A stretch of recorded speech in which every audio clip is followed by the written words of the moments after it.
Hey guys, this is OddOneGaming. This is going to be another Watch of REALMS video. Now today's video is going to be something I guess a little bit different because I've not done much content on campaign personally, and honestly the reason why I'm doing this video today is because, well, I managed to beat campaign 8-13 on expert, which was pretty much the last ones that I had to do because I already finished hard. I just need to beat expert, and you know, normal is the one where it becomes extremely complicated, the power requirement jumps too high, and it's too hard, right? It's too hard. I'm not even going to attempt to do too much of that because it's too complicated. However, I wanted to do expert 13, right, 8-13, because I want to give myself 3 summons from here. Then for clearing it for the first time, we also got 2 summons because, well, I tried to get as many summons so I can pull on the 2 times yesterday. And honestly, while I was looking at this is a really hard stage, right? So I would try to go on YouTube, as you know, most people do, including myself, even though I'm a content creator. I tried a few things. It was a bit hard. Then I tried to go on YouTube, and honestly I didn't find too many videos on this, right? Like the most common one that I found was from my bucket, but he was actually doing the normal stage 8-14, right? So this normal one, but this one was pretty easy after you gave yourself a little bit of time, and hard, honestly, when I decided to push it, was again pretty easy to beat. But then when it comes to the expert one, so let me double check actually. In hard, let me see, is there any locking? No. So for example, see, in hard it just says just have no heroes killed, have the soul core intact, and then clear it and you're gonna get 3 stars. But when we're going to expert, this is where it becomes tricky, right? There's one less stage, it's E13, now 14, but the tricky thing on this one is it says clear the stage with no more than 6 heroes. So for what I looked on YouTube, I couldn't quite find what I was looking for, so I said, you know, let me give it another shot. And because I only needed to use 6 heroes, I kind of went and kind of said, let me just try and place them at the right side. So I'm gonna play the recording because, you know what, I actually recorded this run after I beat it the first time, but this is the team. Actually, let's go again, let me show you. So this is the team that I'm using, right? So I'm using Ajax, I'm using Volca, Vortex is my healer, Silas, Idril, and then Oleg is my tank. Now, this team does not have to be specifically that one. Let me just straight up tell you now the replacement. So for example, instead of Ajax, use your best AoE damage dealer, that's a platform one preferably, right? Or if you don't have a platform one but you have another really strong fighter, you can use those ones. However, having a mage that's on a platform is a bit better, so somebody like Ajax was good. Volca, obviously you can have her, but again, Volca can be whichever is your best fighter that does some AoE damage. Vortex is kind of good because of his range, but if you have somebody else that's a better healer for you that has the same range, you can use that. Silas, my best single target damage dealer. Again, it doesn't have to be Silas. Whoever's your best single target damage dealer, it can be Hex, it can be anybody else. Again, preferably on a platform, but could work for a fighter as well, but you prefer a platform. Oleg, doesn't have to be Oleg, whoever's your best tank. And then Idril, everybody has her. Now, the positioning of these ones are a little bit tricky. Let's spray it, because the thing is like this. You have to try and place them in a specific order so that you can survive the hits, because the first 2 ones that come, they start attacking you, right? Whoever is the last one that you place, that's who they attack. You see, just before the next one pops out, I place Idril, so it kind of tries to delay a little bit their attacks, right? I place Idril, then I should have placed Vortex so I can heal Idril. You're gonna see they start attacking me. So if I would have placed Vortex first and then Idril, or Idril, Silas, and then Vortex, I would have not survived. That would have been tricky. Again, positioning is really important. You see that I placed Idril facing that way so she can cover this side and a little bit of that side. Now, Silas, which again can be whoever's your best single target damage dealer, is placed facing this way because your key point to have your best damage dealer is going to be to cover this spot over here, right? That's where the boss, Calypso, will come, right? Calypso's going to come, move around, and then she's going to be stuck over here because this is where your tank is going to be. Now, you saw that I put Ajax on this side. Ajax is pretty much, like I said, whoever's your best AoE damage dealer that can reach till over here, because that's gonna need to be the person that helps out Volca in killing stuff that comes on this side. Now you see I have nothing over here because, well, Silas should pretty much take care of stuff, and if anything does go by Oleg by a little bit, you can always just, you know, Silas can still do damage till this side, Ajax can still do damage, and then again Idril, if you pop her ultimate, unless she has to kill one of these ones, because for some reason when this one is on the field, she doesn't prioritize who's closest to the crystal, but you can always pop her and she can kill stuff over here. But this is pretty much the way it goes. You obviously got to keep an eye on how your HP looks, when you want to pop your healing from Vortex.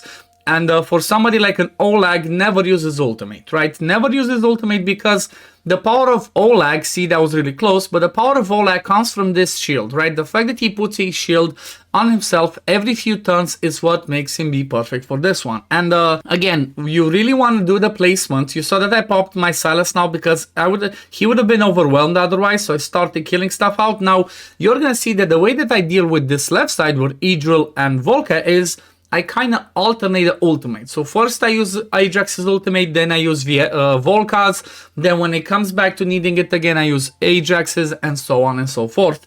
Again, same principle with Idril. I can use Idril's ultimate when I need to kill these ones over here. And same with Silas, when there's overwhelming stuff going here, I'm just using his ult. You see, everything looks just fine. Now, one key thing to keep in mind, again, I mentioned this at the beginning, but I'm going to mention this again. Whoever you place last is going to be the one that's going to be attacked by Calypso and also by these two other ones, right? So that's why you really want to make sure that your tank is the last one placed, because otherwise, if it's somebody else, trust me, they're just going to be one shot, right? When Calypso does her back smack, they're going to be one shot. I mean, you even see how low Ola goes sometimes from all the damage from all these people hitting. So imagine that on a squishier person. That's not going to work. But the reason why you also want to have Olag over there and not like over here is because when that Naga goes over here, they do AoE, right? So I think it's a Naga or however, maybe that's from Warcraft. But still, you see that one was close, but still, we killed it with Ajax and Idril. Now, the key thing to remember is you want to have Olag away from everybody else, because when that one over there is, you know, casting the spell, it makes, I think even Calypso plus the other two ones do AoE damage. So if Oleg would be closer to Ajax, like even one more behind, or over here, they would just be one shot and die. So that's why he's a little bit further, right? He's doing his own thing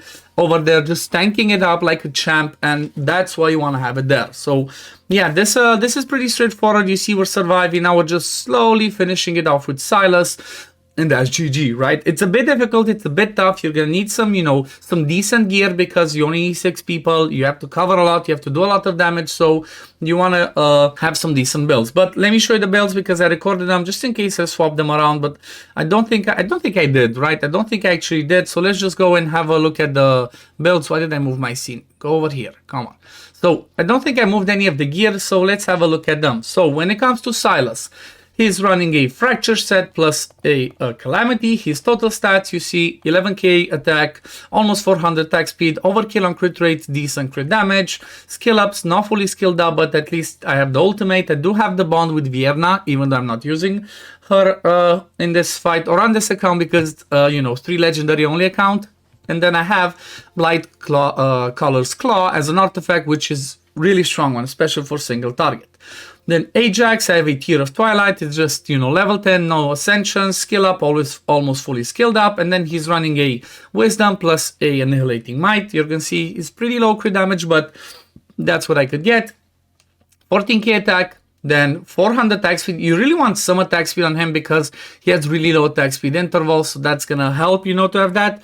Almost 100% crit rate, and like I said, really low crit damage. I would prefer to have more, but that's what I have for now. Then if you look at Idril, she's in the Doom set, almost the one that the game gives us, right? Same piece, just I put an attack one with some Annihilating Might over here. Her total stats, 11k attack, 290 attack speed. You don't really care about a ton of it. She attacks pretty fast. And then over 100% crit rate and decent crit damage. Again, I would prefer to have 250 or higher.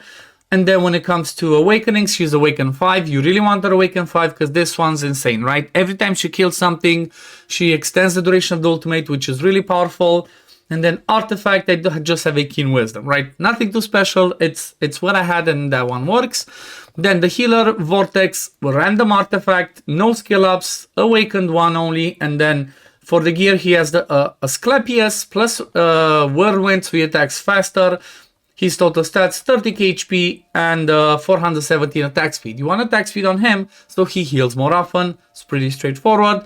Then the next one we have in the team is going to be Volca, right? Volca is in a Styx set plus Annihilating Might because you know what? She does AoE, even though doesn't say here, maybe I'm wrong, but she does do AoE damage, right? It attacks up to 5 enemies, so that means it's AoE. I might be wrong, let me know in the comments down below if I'm wrong. But still, because she can attack several targets, plus she brings healing to the team on the passive, and she can also land vulnerability, right? And for physical and magical damage, she's pretty good in here, right? And she can do some decent damage. Her total stats are almost 14k HP attack, really low attack speed, 100% crit rate, 235 crit damage. And then for the artifact, Eye of Sin, because again, AoE damage, I think she does AoE damage, so this one works on her. And then the last one, which is going to be our tank, is going to be Olag. He's using Bastion Ring. If you don't have the Bastion Ring, just go ahead and use either Rex's Vow, that makes him take less damage when he has a shield, which he places himself. Vortex places a shield when he overheals, or you can go with Nightmare Serpent, because every time he takes damage, restores HP, or even this one over here, whenever the hero loses shield, restores 10% HP, and obviously he puts shield himself, he loses it, he can heal up. So whichever you have as your best artifact, that's what you're gonna use. I just like Bastion Ring because it increases his block, not only the, resistances to physical and magical damage, so that's a really powerful one. And again, he's not fully skilled up. I would prefer to have this fully skilled up. I just didn't invest in it much. His build, obviously Guardian plus Life Force. Total stats, 86k HP, 4.6k defense, and that's all you care about, right? You don't care about anything else, just make him be a tanky boy, and that's all of his job. So yeah, that's my team for beating Expert Stage 8-13, which was really hard. And again, I'm surprised to not find more videos out there. So hopefully the fact that I did this video, that means that if more people are gonna search, this is hopefully gonna be helpful for them. But yeah, we're gonna leave it at this for today. Thank you for watching, guys. As always, if you do enjoy my content, don't forget to like this video, subscribe to the channel to see when I upload next, and I'm gonna see you on the next one. Peace, love, take care, everyone. Bye, guys.